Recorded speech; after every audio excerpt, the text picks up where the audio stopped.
There is a kind of power that announces itself with noise, with armies, with executions, with walls built on the bones of the defeated.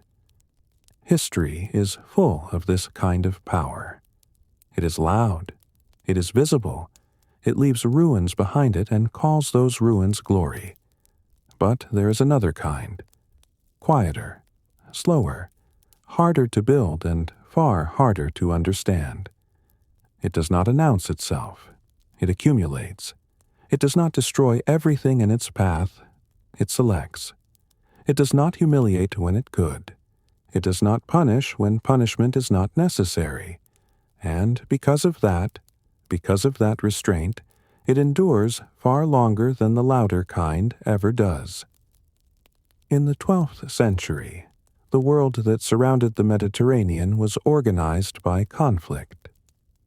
Christian Europe had launched its crusading movement into the Levant. Muslim states were fragmented, suspicious of one another, consumed by internal rivalries. Jerusalem had been taken by crusading forces in 1099 in a siege, followed by massacres that shocked even contemporary observers. The Holy City had become a symbol, not just of religion, but of everything that could be lost and might one day be reclaimed. Into this world came a man who would become one of the most studied military and political figures in all of medieval history. He was not born into supreme power. He did not inherit a unified kingdom. He was not, by most accounts, naturally aggressive or particularly warlike in his temperament. He was a Kurdish soldier's nephew who spent much of his early life in administrative service, learning governance, learning patience, learning how to observe the workings of power before attempting to hold any of it himself. His name, the title by which history remembers him, was Saladin. Born Yusuf ibn Ayyub, he would eventually become Sultan of Egypt, Sultan of Syria, the unifier of the Levantine Muslim world, and the man who recaptured Jerusalem in 1187. He would fight Richard I of England, the man history calls the Lionheart, to a standstill across years of the Third Crusade, and when that war ended without either side fully victorious, both men would be spoken of with respect by the other's followers. That last detail is unusual. Mutual respect between opposing commanders in a religious war is not something history produces often. It requires more than military skill. It requires a certain kind of character, one that does not dehumanize the opponent, that does not allow the logic of hatred to override the logic of strategy, that understands power not as a thing to be seized violently, but as a condition to be constructed carefully. Saladin understood this. That understanding was not philosophical abstraction. It was practical. He saw, from long observation, from years of watching leaders succeed and fail around him, that the most durable forms of authority were those built on reputation rather than fear alone. Fear creates compliance. Reputation creates loyalty. And loyalty, in a fragmented, volatile world, was worth more than any number of conquered cities. If you enjoy calm, thoughtful history like this, the kind that focuses on character and decision rather than spectacle, consider subscribing. There is much more of this to come. This documentary is not a celebration of war. It is not propaganda dressed in the language of history. Saladin was a complicated figure who operated in a violent world and made decisions that cost many lives. But he also made decisions that other leaders of his era, and ours, did not make. He showed restraint when cruelty would have been easier. He kept promises when breaking them would have been more profitable. He chose unity over fragmentation at a time when fragmentation was the path of least resistance. Understanding why he made those choices and understanding what those choices produced tells us something important, not just about the medieval world, but about the nature of power itself. Saladin did not become powerful by fear alone. He became powerful by control. To understand what Saladin built, you first have to understand what he was building into. Because the world he was born into was not a world waiting for a unifier. It was a world that had organized itself around division, and had found that division, in many ways, comfortable. The year was 1138. The Crusader states had been established for roughly 4 decades. Jerusalem was in Christian hands. The coastal cities of the Levant, Acre, Tyre, Tripoli, were controlled by various Crusader lords. Inland, in the regions that would now be called Syria and Iraq, a patchwork of Muslim principalities competed with one another for territory, trade, and influence. These were not unified by faith in any political sense. They were divided by dynasty, by ethnicity, by personal rivalry, by the ancient fracture between Sunni and Shia Islam. The Fatimid Caliphate in Cairo was Shia. The Abbasid Caliphate in Baghdad was Sunni. Between them, the Seljuk Turks had established their own power structure, and as that structure fragmented under dynastic pressure, the pieces were claimed by various emirs and atabegs, military governors who ruled in their own interest while nominally serving larger authorities.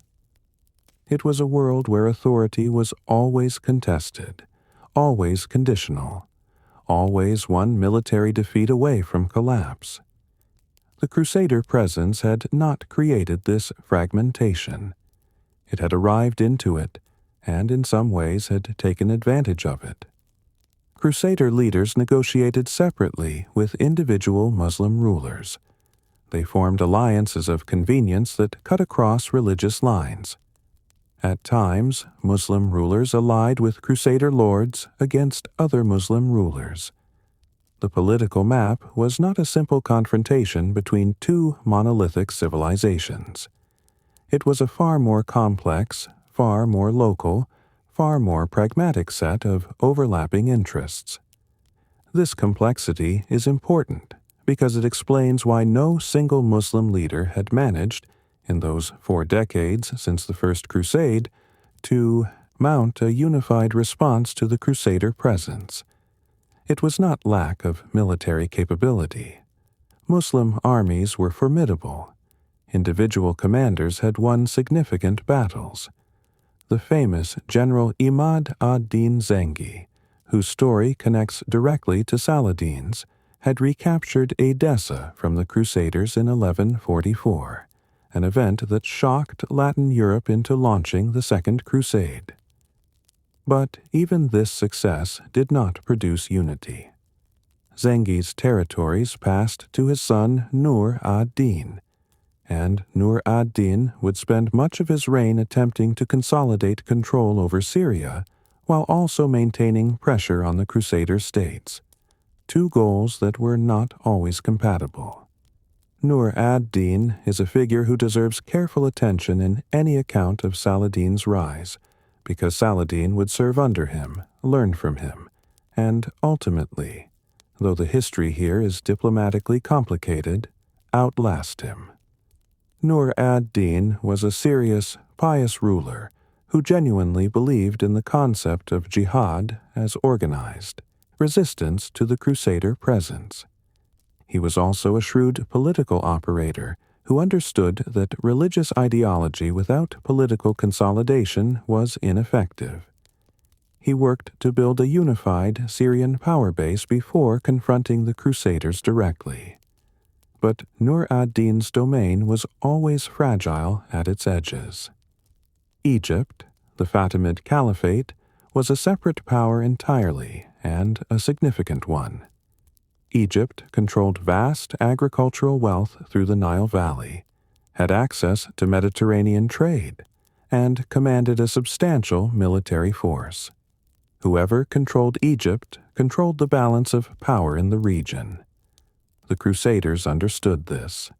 Nur ad-Din understood this, and eventually Saladin understood this better than anyone. The Muslim world in this era was, in theological terms, engaged in a long argument about authority and legitimacy. The Sunni-Shia division was not merely a religious disagreement, it was a political one, a question of who had the right to lead the community of believers and on what basis that right was claimed. This division had practical consequences for military alliances, for diplomatic relations, for the willingness of one Muslim ruler to support or oppose another. Chaos creates opportunity. This is one of the hardest lessons of history, because it sounds cynical, and because it is often used to justify opportunism dressed as vision. But the version of this lesson that Saladin seems to have absorbed was more sophisticated than simple opportunism. He did not seek chaos. He did not create it. He waited for it to produce the openings that careful preparation could transform into lasting power. And when those openings came, he was ready, not because he had been impulsive, but because he had been patient. The story of Saladin does not begin with a battlefield. It begins with a city and a family, and with the particular kind of formation that comes not from dramatic events, but from proximity to power exercised by others. Saladin was born in Tikrit, in what is now Iraq, probably in 1137 or 1138. His father, Najm ad-Din Ayyub, was a Kurdish military commander in the service of Zengi, the same Zengi who would later recapture Edessa.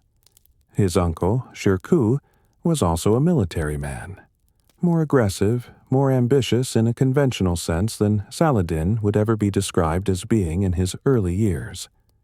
The family was Kurdish, and Kurdish in this context meant something specific. It meant belonging to a community that was neither Arab nor Turkish, that navigated the political landscape as skilled soldiers and administrators serving various masters, that had learned to build influence through reliability rather than through independent territorial ambition. Saladin grew up not on campaign but in cities. The family moved to Baalbek, in what is now Lebanon, when Saladin was still young. Later, they were in Damascus.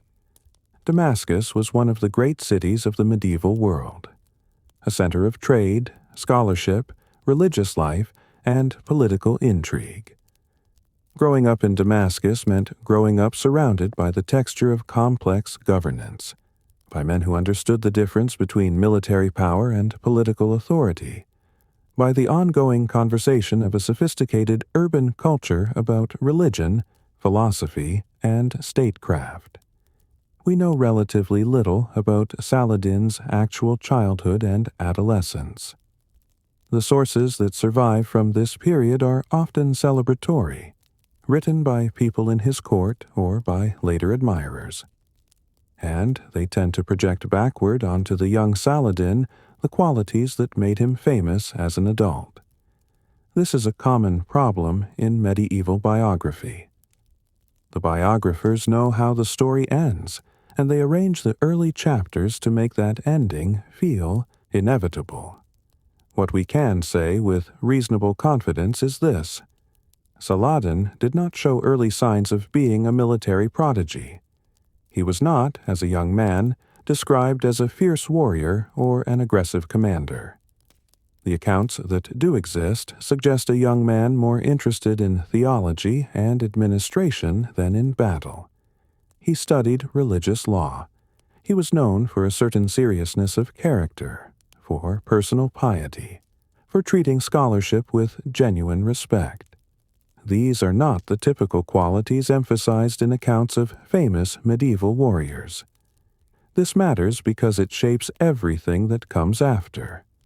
Saladin's eventual rise to power was not built on the foundation of early military glory. It was built on a foundation of administrative competence, of political reliability, of being the kind of person that others could trust to govern rather than just to fight. This distinction between the man who conquers and the man who governs is one that much of medieval political theory discussed at length, and one that Saladin seems to have understood viscerally. His introduction to real political life came through his uncle Shirkuh. Shirkuh was a commander in Nur ad-Din's army, a capable, ambitious military man who was given increasingly significant assignments as Nur ad-Din consolidated his hold on Syria. When Saladin was perhaps in his early 20s, he entered Shirkuh's service, accompanying his uncle on campaigns and learning the business of military command from proximity rather than from formal instruction. There is an account, probably apocryphal, that when Saladin was offered the command that would take him to Egypt, an assignment that would, in retrospect, change his life and the history of the region, he initially did not want to go. He was comfortable in Damascus. He had built relationships there. He understood the rhythms of life in a city he knew well. The prospect of leaving for Egypt, with its internal chaos and political complexity, did not appeal to him. Whether or not this account is accurate in its details, it points to something psychologically plausible about Saladin, that his ambition was not the restless, consuming kind that drives men into constant motion, always seeking the next prize. His ambition, to whatever extent it existed in those early years, was quieter, more patient, less attached to the idea of himself as a conqueror, and more oriented toward the idea of himself as a capable, serious person performing his duties well. That is not an unambitious character. It is a particular kind of ambition, one that does not announce itself, does not rush, does not mistake activity for progress. It is the kind that history, with its tendency toward dramatic narrative, often overlooks until the moment when it can no longer be ignored. Nur ad-Din Mahmud was not a simple man. He was a ruler of considerable intelligence and genuine religious conviction, who operated in a political environment that rewarded ruthlessness while he was trying to build something more sustainable. He was also the kind of leader from whom a careful observer could learn a great deal, both from his successes and from the tensions that his style of rule created. Saladin served under Nur ad-Din for a significant portion of his formative years, first through his uncle Shirkuh's connection, then more directly as his own abilities became recognized. This period of service was not glamorous. It involved administration, logistics, the management of Nur ad-Din's Syrian territories, the endless practical work of keeping a medieval state functional. It was also, for a man paying attention, an education in the full architecture of power, not just the military dimension, but the fiscal, the diplomatic, the religious, and the symbolic. Nur ad-Din understood something that many military rulers of his era did not, that the legitimacy of a ruler derived not only from his battlefield victories, but from his relationship to religious law and religious institutions. He cultivated the support of the ulama, the Islamic scholarly establishment, by building mosques, funding religious education, and positioning himself as a defender of Sunni orthodoxy against both the Shia Fatimids to the south and the Christian Crusaders to the west. This positioning was not merely cynical. Nur ad-Din appears to have been genuinely devout. But it was also strategic, and the strategy worked. It gave him a legitimating framework that transcended his particular dynastic claims and connected his rule to something larger. Saladin absorbed this lesson thoroughly.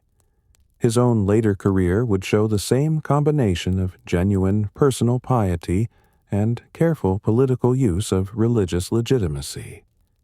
But he would deploy it in a context Nur ad-Din never quite, managed to control a unified Egypt-Syria power base that gave him the resources to act decisively when the moment came.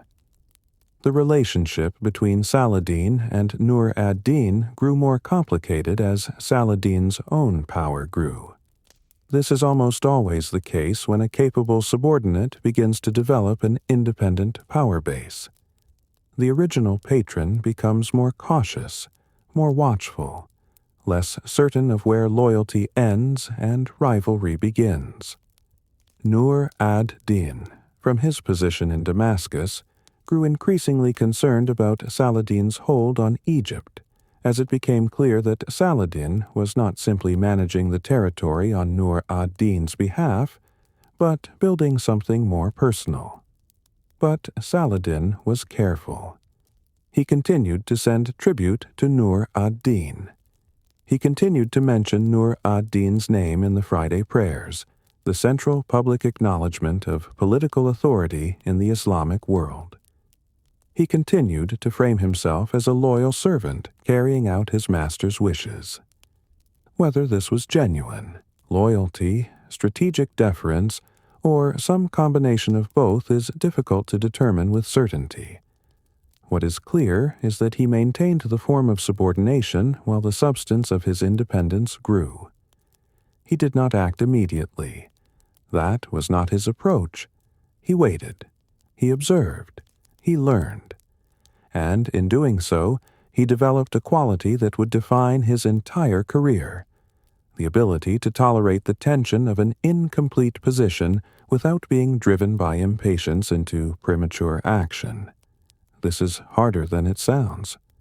Most people in positions of growing power with an increasingly tense relationship to a nominal superior are tempted to resolve that tension, either by breaking openly, by forcing a confrontation, or by retreating back into full subordination.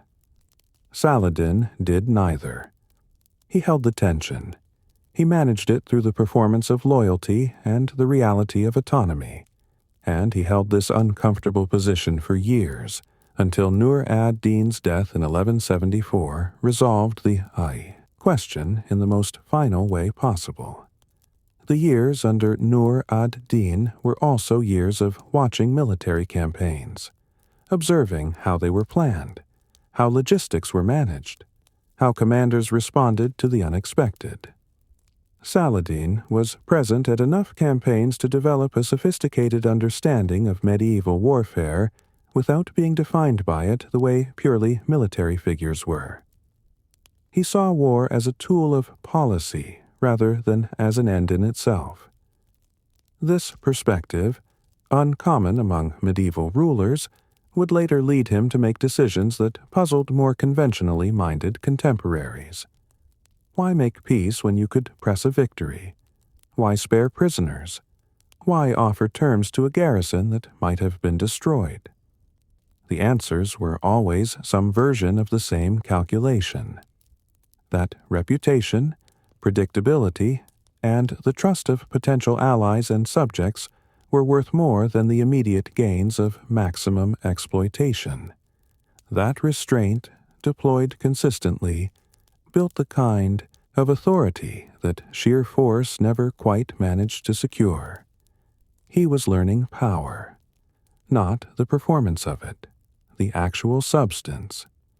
And he was learning it the slow way, the only way it can really be learned. Egypt in the 1160s was in crisis. The Fatimid Caliphate, which had ruled Egypt for 2 centuries, was in its final phase of collapse.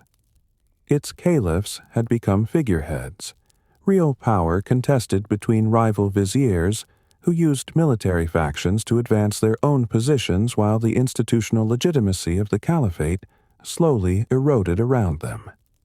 Into this internal chaos came external pressure, from both the Crusader states of the Levant and from Nur ad-Din's Syria, both of which recognized that whoever controlled Egypt would control the balance of power in the entire region. The sequence of events that brought Saladin to Egypt was triggered not by his own initiative, but by his uncle Shirkuh. A Fatimid vizier named Shawar had been ousted by a rival and came to Nur ad-Din seeking military assistance to reclaim his position. Nur ad-Din dispatched Shirkuh with an army, and Shirkuh brought Saladin. This first Egyptian expedition, around 1164, was the beginning of a years-long struggle over Egyptian political control that would involve multiple military interventions, shifting alliances between Fatimid factions and Crusader forces, and ultimately the complete transformation of Egypt's political structure. It was not a clean or simple process. Egypt proved far more complicated than it looked from Damascus. Shawar, restored to his position by Shirkuh's military assistance, immediately tried to turn against his rescuers, making approaches to the Crusader kingdom of Jerusalem for military support against the very forces that had just put him back in power. This kind of political reversal was not surprising to anyone who understood the dynamics of the region, but it illustrates the difficulty of building lasting influence through military intervention alone. You could put someone in power, but keeping them loyal was an entirely different problem. The back-and-forth struggle for Egypt involved a series of military campaigns between 1164 and 1169. Shirkuh made 2 major expeditions into Egypt. Crusader forces intervened on behalf of various Fatimid factions.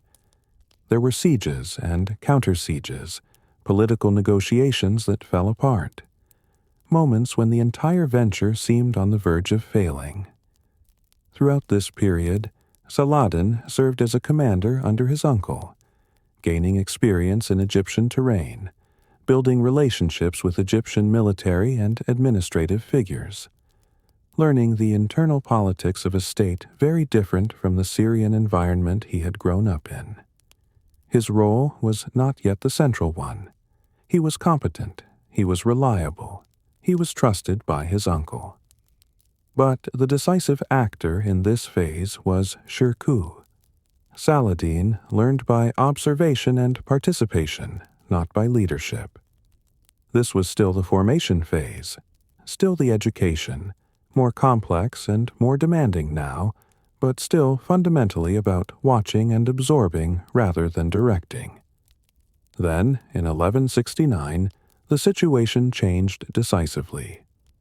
Shirkuh, after finally establishing firm military control over Egypt and being appointed vizier of the Fatimid Caliphate by its Caliph al-Adid, died, apparently of natural causes, after only a few months in the position. His death created an immediate succession question. Who would take control of the Syrian army in Egypt, and through that, control of Egypt itself? Saladin was selected. The reasons were partly dynastic. He was Shirkuh's nephew, and the Ayyubid family connection carried weight. But the selection was also pragmatic. The Fatimid Caliph and his advisors seemed to have calculated that Saladin would be easier to control than more senior or more aggressive Syrian commanders.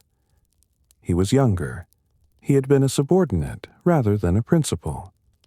He did not have the same independent reputation as some of his rivals within the Syrian military establishment. This calculation was one of history's great miscalculations, but its logic was entirely understandable. Nobody looks at a careful, disciplined administrator in his early 30s and sees what Saladin would become. Power often comes indirectly, through appointment rather than conquest, through being underestimated rather than feared. What matters is what you do with the position once you have it. Saladin understood this immediately.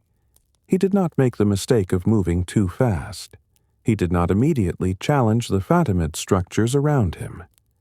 He accepted the title of vizier with what appears to have been carefully calibrated humility, began building his own administrative network within Egypt's governmental structures, and proceeded to make himself indispensable to a caliphate that was already dying. The consolidation of Egypt was not accomplished through a single dramatic act. It was accomplished through a sequence of careful steps, each of which was in itself defensible, each of which moved the situation a little further in one direction without making the overall destination obvious until it was too late to reverse. The Fatimid Caliphate was Shia. Saladin was Sunni. Nur ad-Din, his nominal superior in Syria, was Sunni. The transformation of Egypt from a Shia state to a Sunni one was not just a religious change. It was a political transformation of enormous significance, one that would shift the theological alignment of the wealthiest and most populous territory in the Arab world, and in doing so, change the balance of power in the entire region. Saladin moved toward this transformation with characteristic patience. He did not immediately abolish Fatimid institutions or confront the caliph directly. He began by replacing key military commanders with men loyal to himself, rather than to the Fatimid structures. He restructured the Egyptian army, integrating Syrian, Kurdish, and Turkish forces while gradually reducing the influence of Fatimid military units that had their own loyalties and their own political interests. He did this incrementally, ensuring that at no point did the scale of the change create enough combined resistance to threaten his position. The religious transition was handled with similar care. The move from Shia to Sunni came first in the form of subtle shifts in religious practice. Changes in the wording of the Friday sermon, adjustments in the conduct of religious observances that were significant to those who understood them, but that did not constitute open confrontation. The Fatimid Caliph al-Adid was ill for much of this period, and when he died in 1171, Saladin did not hold public mourning. The transition was quiet. The Friday prayers in Egypt were said in the name of the Sunni Abbasid Caliph in Baghdad, for the first time in 2 centuries. What is striking about this process is not just its success, but its relative smoothness. Egypt did not erupt into widespread resistance or civil war. The transition of religious alignment, which might have been explosive, was managed in a way that minimized the shock. This required both good timing, Al-Adid's death at a convenient moment, and careful preparation, ensuring that the administrative and military structures Saladin had built were capable of holding Egypt stable through the change. There was, however, one significant challenge. A Fatimid prince and his supporters attempted to organize resistance, reaching out to Crusader forces in the hope of using external military pressure to reverse Saladin's takeover. Saladin moved against this conspiracy efficiently and without excessive brutality. The threat was neutralized, but the incident illustrates something important. Consolidation of power always involves moments when the controlled manner breaks down, and more direct action becomes necessary. Saladin was not naive about this. He was not a pacifist. He used force when force was required. The discipline was in knowing when it was required and when it was not. Having secured Egypt's internal politics, Saladin began building Egypt's external position. He maintained the form of loyalty to Nur ad-Din while building an independent power base. Tribute was sent north. Public acknowledgement of Nur ad-Din's authority was maintained, but the decisions about Egypt, military, fiscal, administrative, were increasingly Saladin's alone. He was governing not as a viceroy, but as a ruler, and everyone involved understood this, even if the formal language did not yet reflect it. He also began improving Egypt's physical defenses. The city of Cairo received a new citadel, begun in the 1170s and eventually completed into the impressive fortification that still stands today, that served both as a military installation and as a symbol of stable authority. He invested in Egypt's naval capacity, which had declined under the late Fatimid period. He worked to restore Egypt's trade relationships and its agricultural productivity. These were not the actions of a man who saw Egypt as a temporary assignment. They were the actions of a man who intended to stay. By the mid-11th 70s, when Nur ad-Din died, and the question of regional succession was thrown open, Saladin had already spent years transforming Egypt from a dying Shia caliphate into a functioning Sunni sultanate under his personal control.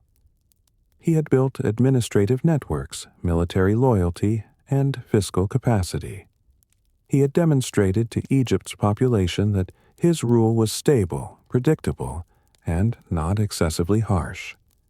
He had made himself the obvious candidate for leadership of a unified Muslim resistance to the Crusader presence, not because he had campaigned for the role, but because he had built the foundation for it. Patience, strategy, the willingness to hold an incomplete position rather than rush to resolve it. These were not passive qualities. They required constant active management, constant assessment of where the boundaries of the possible lay at any given moment, constant calibration of when to move and when to wait. Saladin moved when conditions permitted movement. He waited when they did not. That changed everything.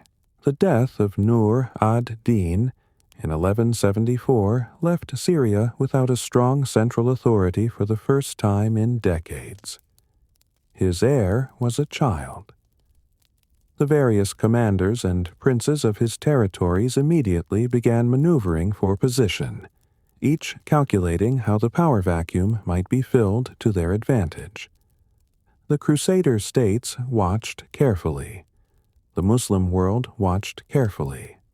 And Saladin, in Cairo, moved, but not in the way you might expect. He did not immediately launch a military campaign to seize Syria. He moved diplomatically first, then militarily, and always within a framework of ideological justification that positioned his expansion not as personal ambition, but as service to the broader cause of Muslim unity and resistance to the Crusaders. This framing mattered enormously. Medieval political legitimacy did not work the way modern legitimacy works.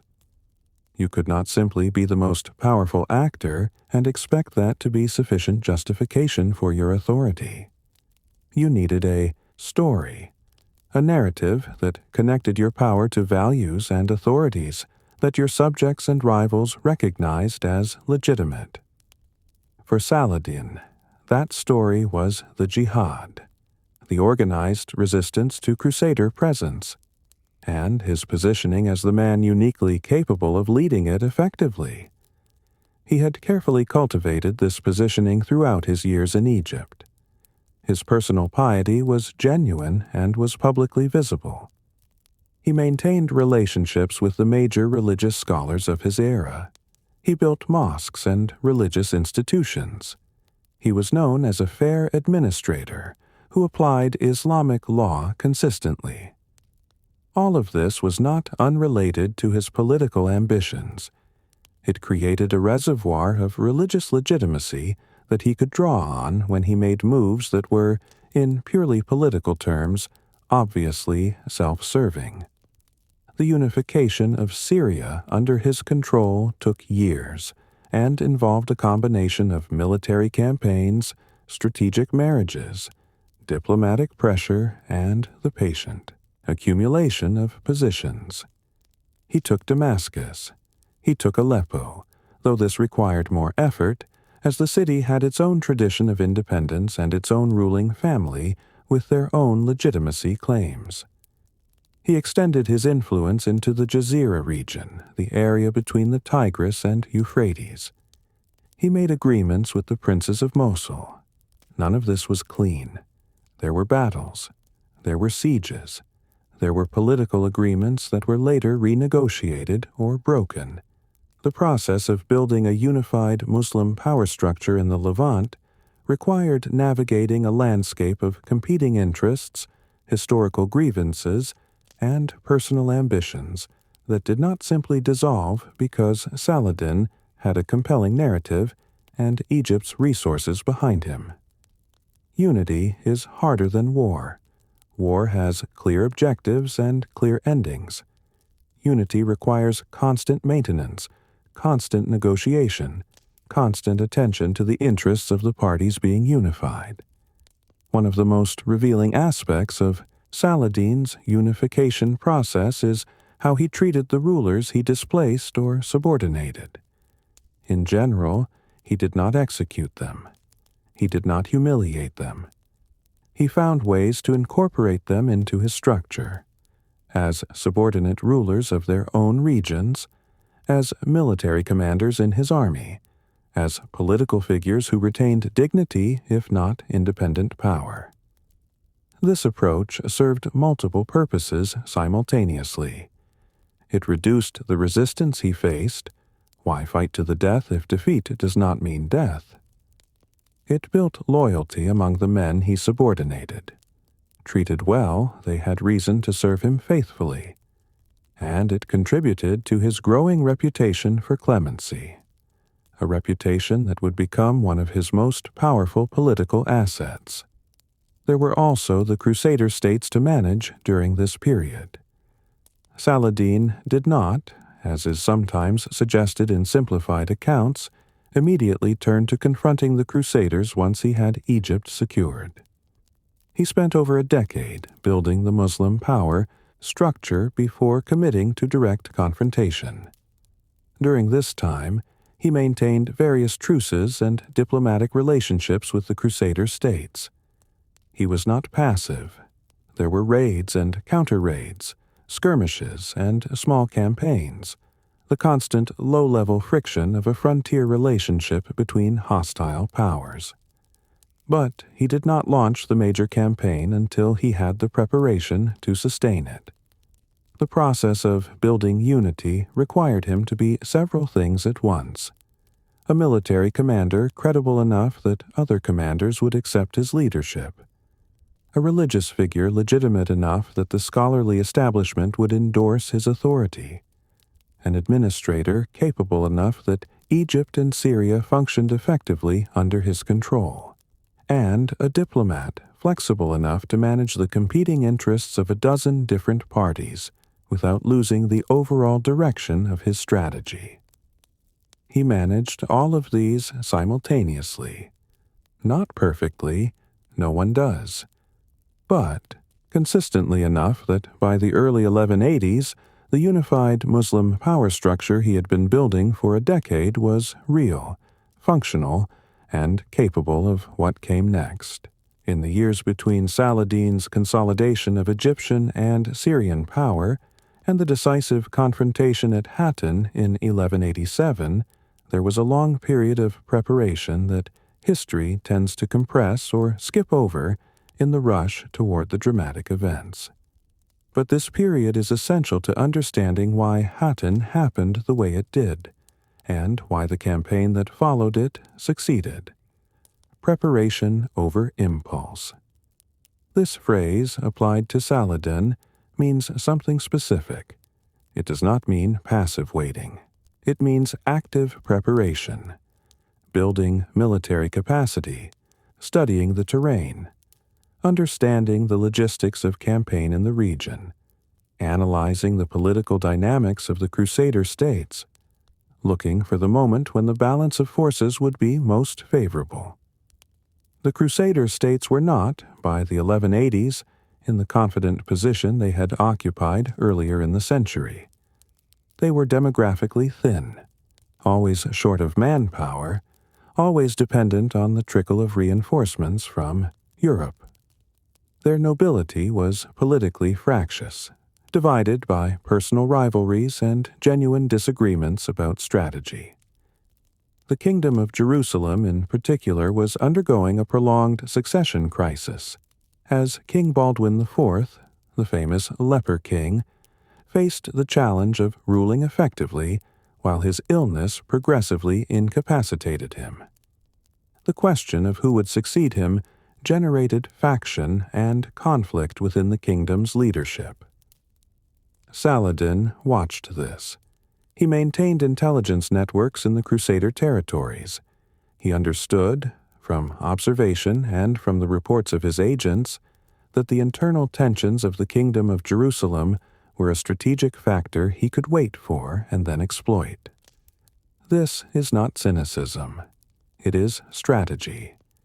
You do not need to create your opponent's vulnerabilities if you are patient enough to let them develop on their own. His own military preparations during this period were systematic. The Egyptian army had been substantially rebuilt from the remnants of the Fatimid military structure into a more coherent force, better equipped, better organized, with a clearer chain of command. The Syrian forces he had unified under his leadership added additional capacity.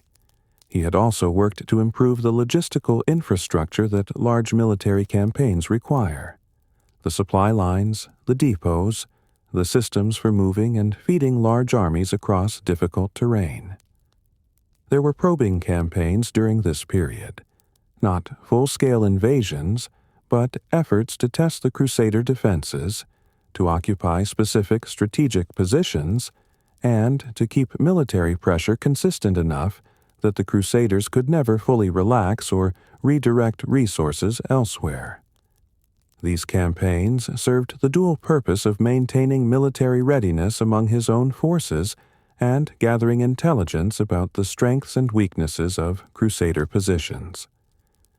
One of the critical factors in any campaign against the Crusader states was water. The terrain of the Levant, particularly in summer, is unforgiving to large armies. The distances between reliable water sources determined the routes armies could take, the pace they could maintain, and the conditions under which they would fight. Any commander planning a major campaign in this region had to think about water as a primary strategic variable, not a secondary logistical detail. Saladin thought about water. He knew the terrain intimately, having operated in and around it for years. He understood which routes between major positions offered reliable water access and which did not.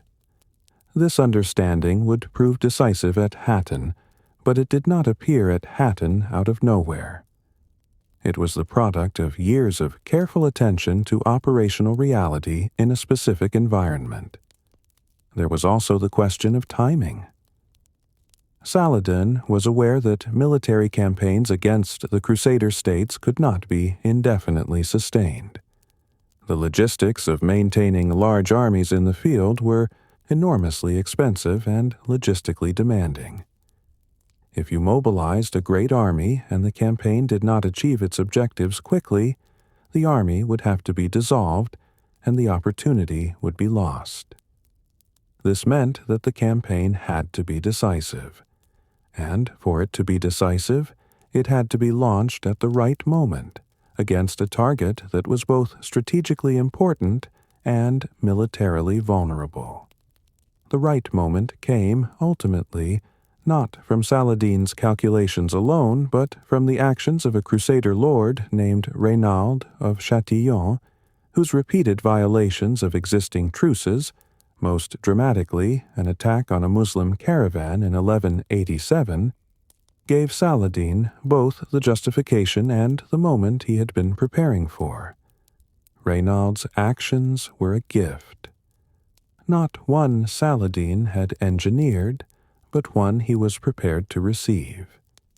He had waited, he had prepared, and when the moment came, he acted. The Battle of Hattin, on July 4th, 1187, is one of the most consequential military engagements of the medieval period. Its outcome, the near-total destruction of the combined military force of the Kingdom of Jerusalem, effectively ended the kingdom's capacity to defend itself and opened the road to Jerusalem. But to understand Hattin properly, you need to understand it not as a battle that was won on the day it was fought, but as an outcome that was determined in the days, weeks, and months before the armies actually met. Saladin's army crossed the Jordan River in late June 1187, moving west toward Galilee. The Crusader forces, led by King Guy of Lusignan, who had recently come to power through the complex succession politics of the kingdom, assembled at a strong defensive position near the spring of Saphoria, one of the few reliable water sources in the region at that time of year. From this position, with adequate water and defensible ground, the Crusader army was formidable. Saladin knew this. He needed to move them. He chose to attack Tiberias, the city on the Sea of Galilee. It fell to his forces on July 2nd, with only the citadel holding out under the command of Eschiva, the wife of Raymond III of Tripoli. This was deliberately calculated to provoke a response. Tiberias was politically and emotionally significant to the Crusader leadership. Raymond of Tripoli, whose wife was besieged there, counseled restraint.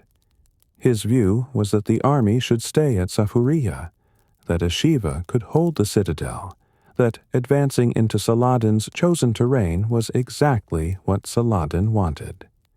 Raymond was right, but he was overruled.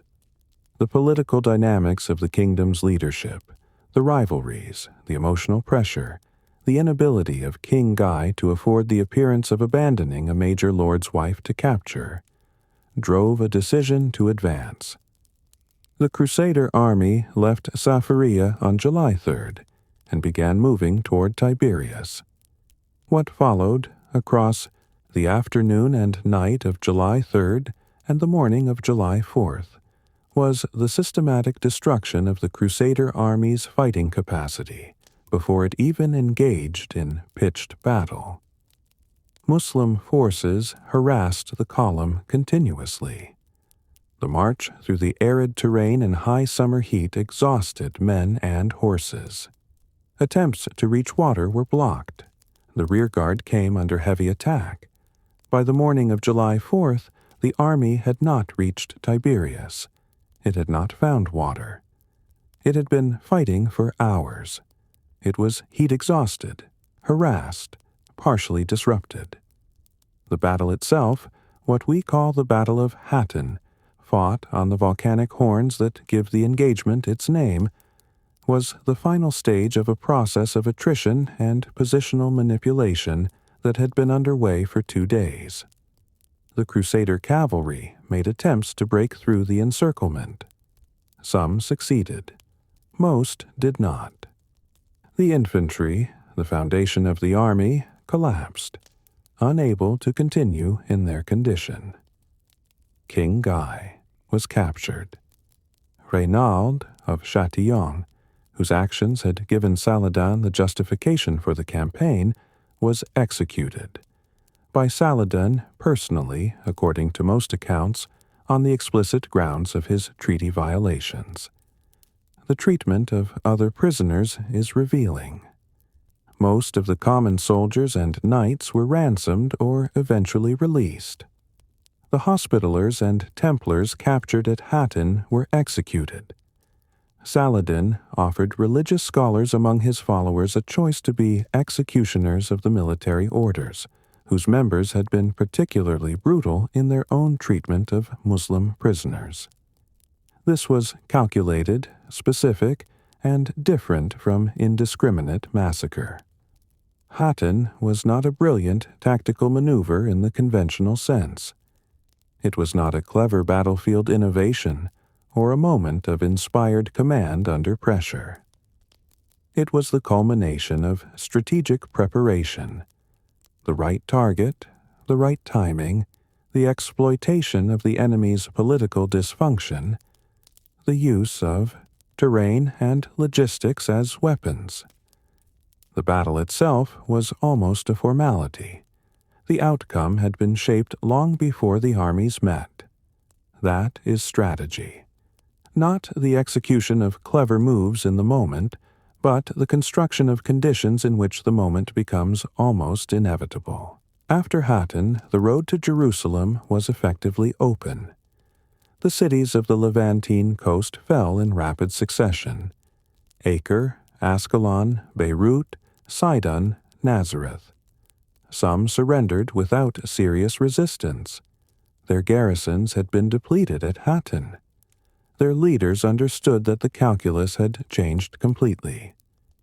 Saladin's army moved quickly, consolidating the political geography of the region with a speed that reflected how thoroughly Hattin had shattered the Crusader military capacity. Jerusalem, when Saladin's army arrived before its walls in late September 1187, was full of refugees from the surrounding territories. Its garrison was thin. The knights and commanders who would normally have defended it had been at Hattin. Its population had swelled with frightened civilians who had fled the advancing army. The commander left in charge, Balian of Ibelin, had arrived under a specific agreement with Saladin to collect his family and leave. He stayed when the population begged him to lead their defense. What happened next is worth dwelling on, because it stands in stark contrast to what had happened when the Crusaders took Jerusalem in 1099. That first conquest had been followed by massacres. The documented killing of large numbers of the city's Muslim and Jewish population, the looting of religious sites, and violence that contemporary sources described with a mixture of pride and horror. This was the standard record of medieval conquest, amplified in Jerusalem's case by the city's significance as a religious symbol. Saladin did not repeat this. He negotiated the city's surrender, setting a ransom for its inhabitants. Those who could pay would go free.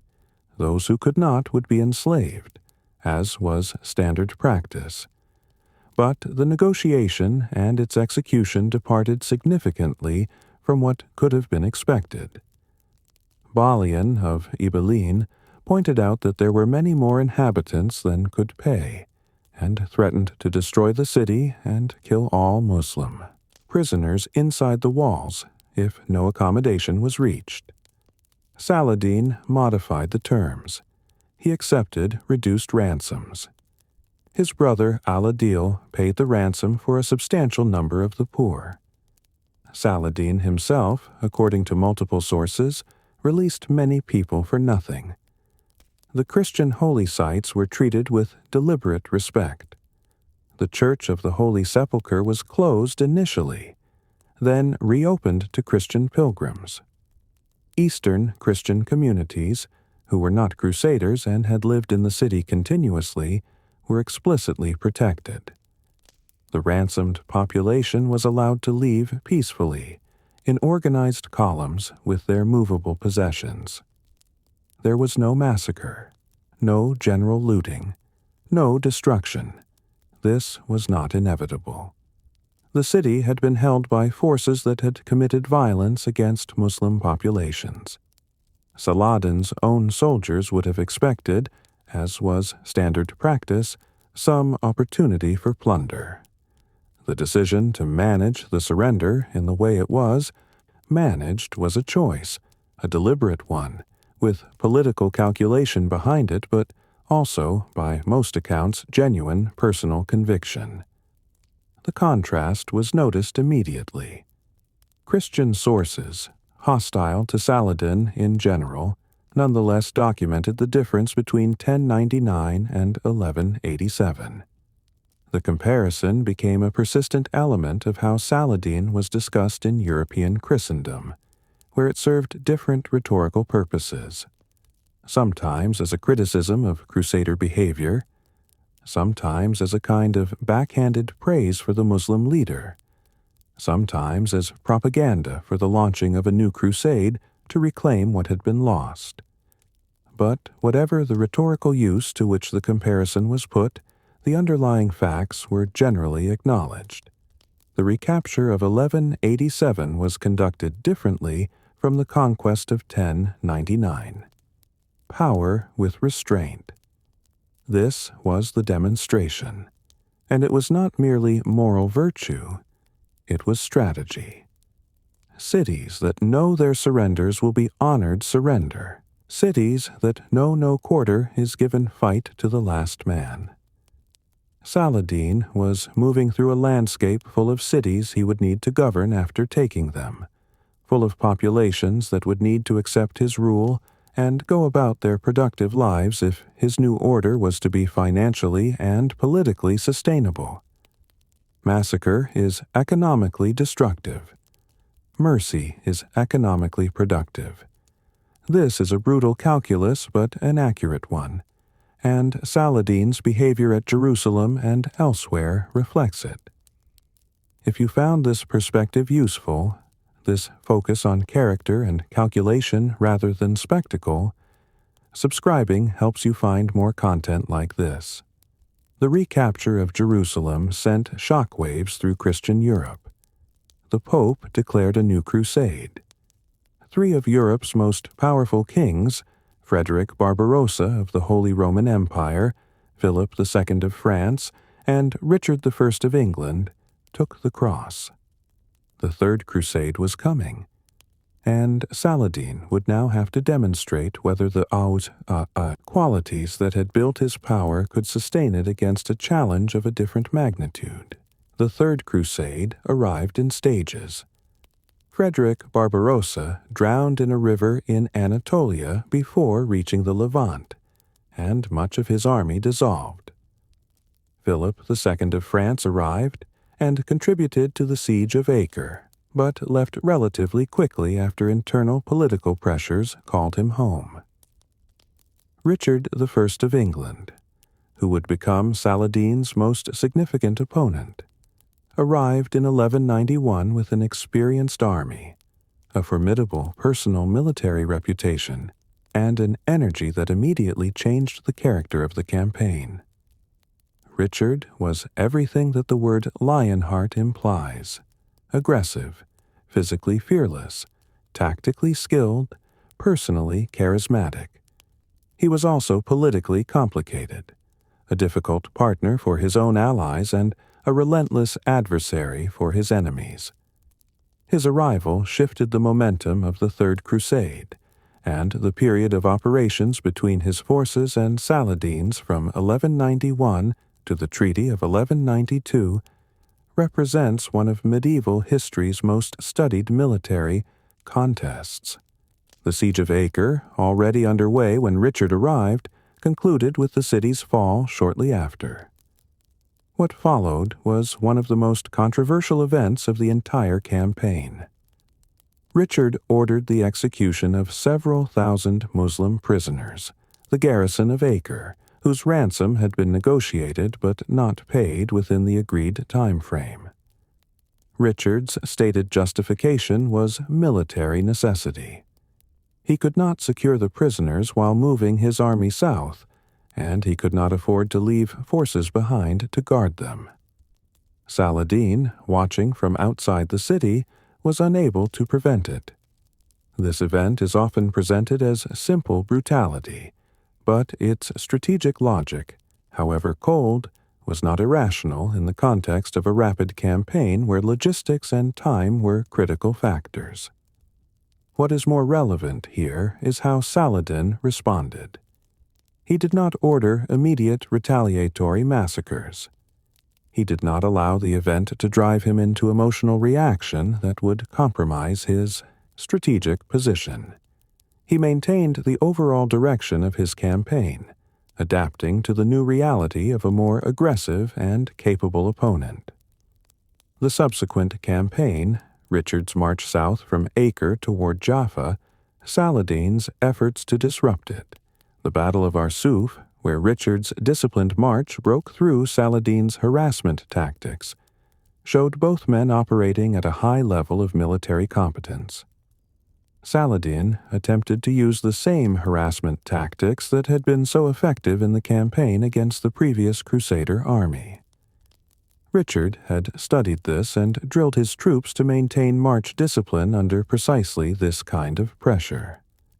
At Arsuf, when Saladin's tactics finally provoked a premature crusader charge, Richard turned the disruption into an organized battle and achieved a tactical victory. Saladin adjusted.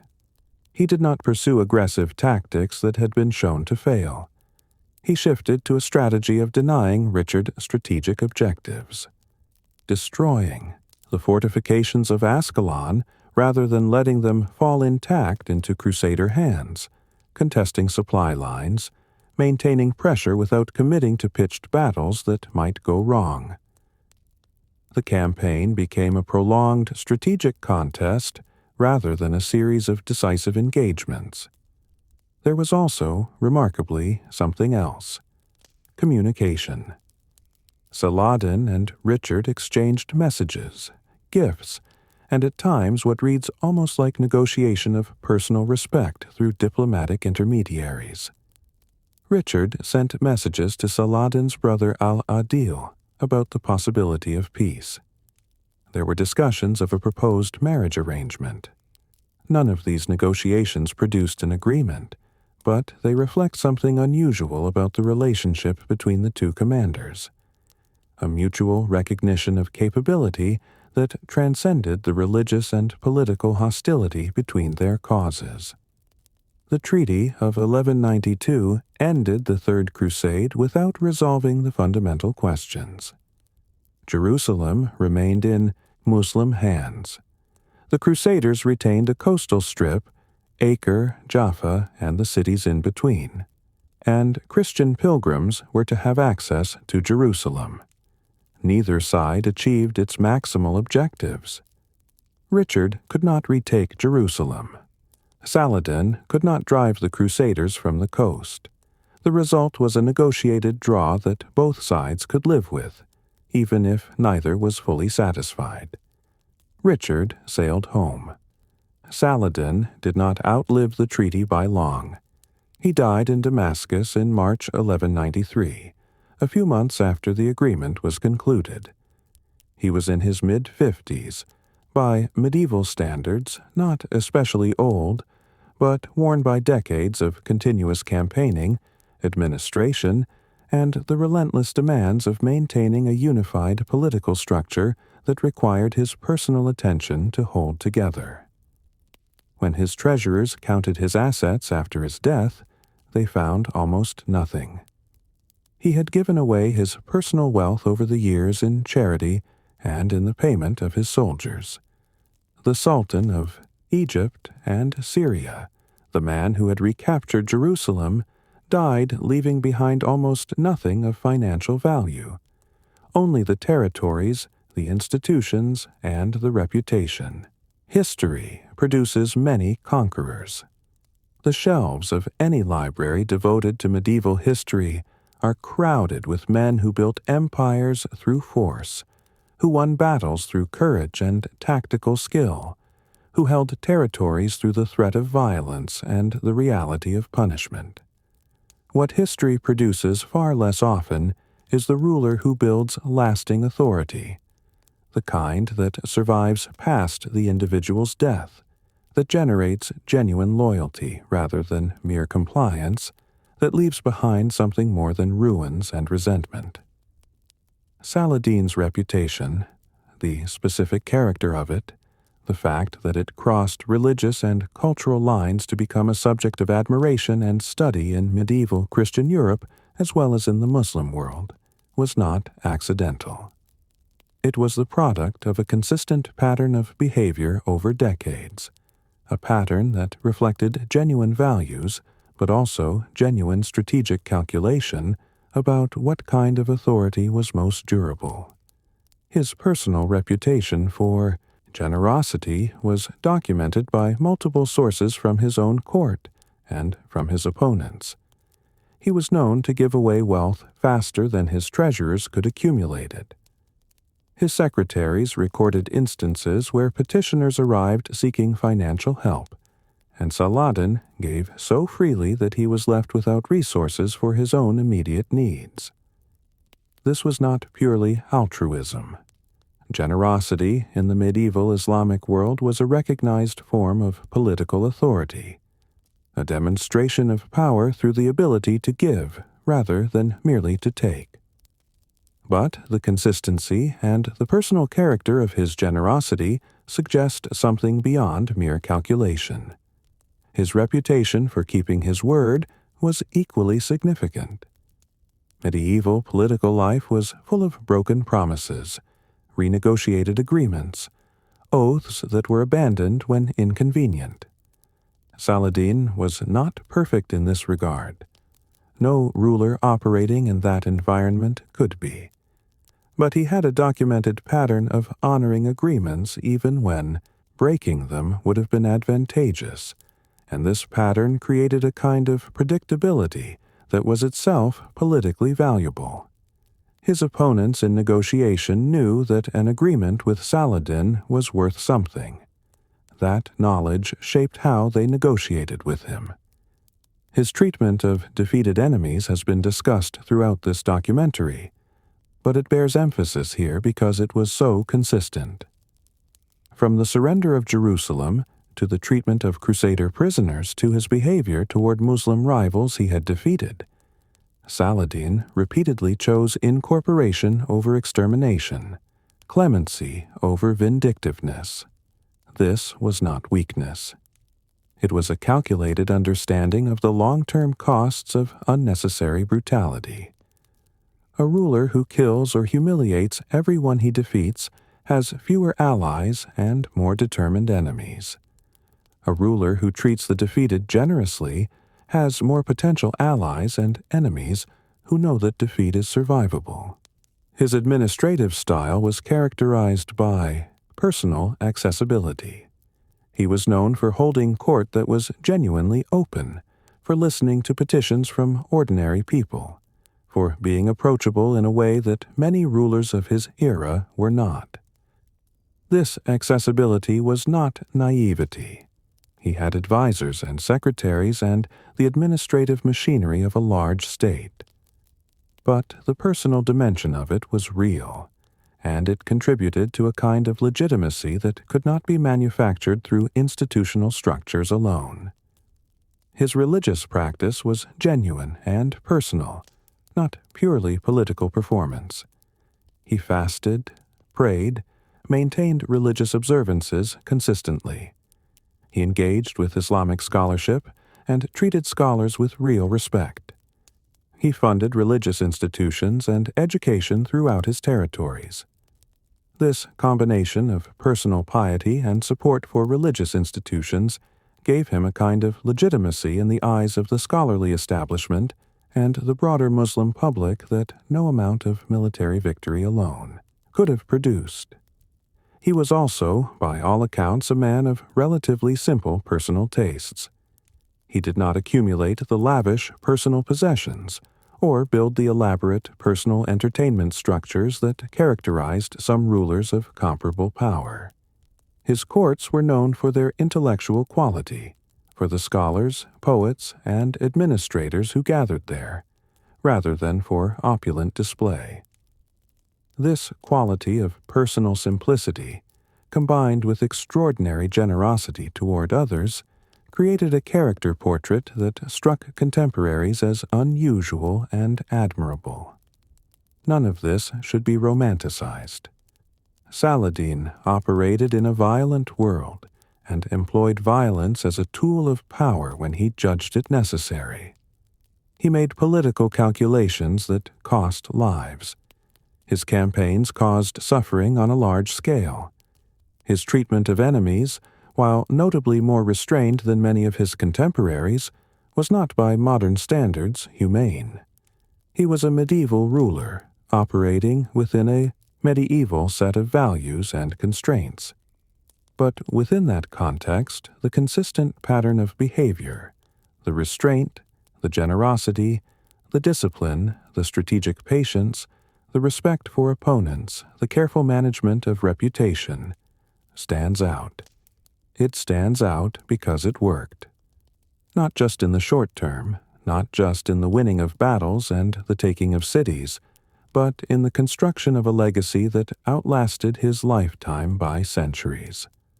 The question of what makes a leader genuinely exceptional, as opposed to merely powerful, is one that history returns to repeatedly.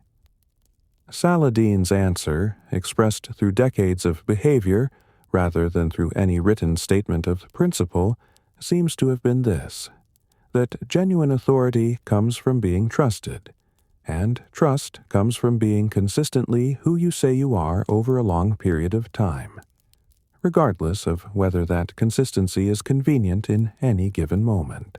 There is a version of this story that is very simple. A great Muslim general rose, unified his people, defeated the Crusaders, and recaptured Jerusalem. It is a story of military triumph and religious victory. It is not untrue, but it is incomplete in ways that matter. Power, in most of the forms that history records, is destructive. It consumes the people who seek it and the people who encounter it. It rewards aggression and punishes restraint. It builds quickly and collapses quickly, leaving behind the evidence of its violence more durably than the evidence of whatever it was supposed to build. This is the dominant pattern. Saladin did not escape this pattern entirely. His campaigns killed people. His consolidation of power displaced people. His wars caused the full range of human suffering that wars cause. He was not exceptional, because he was without the violence of his era. He was exceptional because of what he did at the moments when more violence, more cruelty, more exploitation of victory was available to him, and he chose differently. Those choices were not random. They were the expression of a consistent set of values and a consistent strategic understanding, developed over decades of careful observation and patient construction. The man who chose mercy at Jerusalem was not making that choice for the first time in 1187. He was making it consistently, as the expression of a character formed over a long career of watching power work and fail in the hands of others.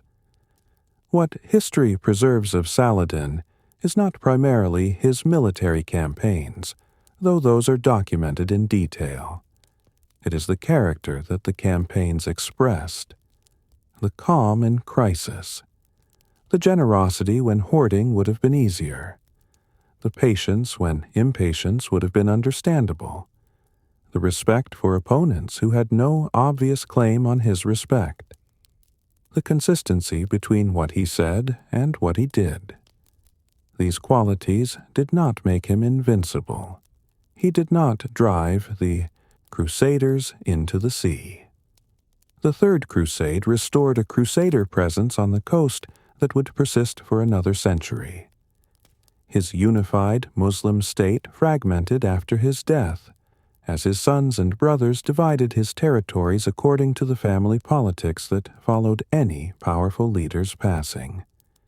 The political structure he built did not outlast him in the form he had built it, but the reputation did. In the medieval Islamic world, Saladin became a standard against which later rulers measured themselves and were measured by their subjects.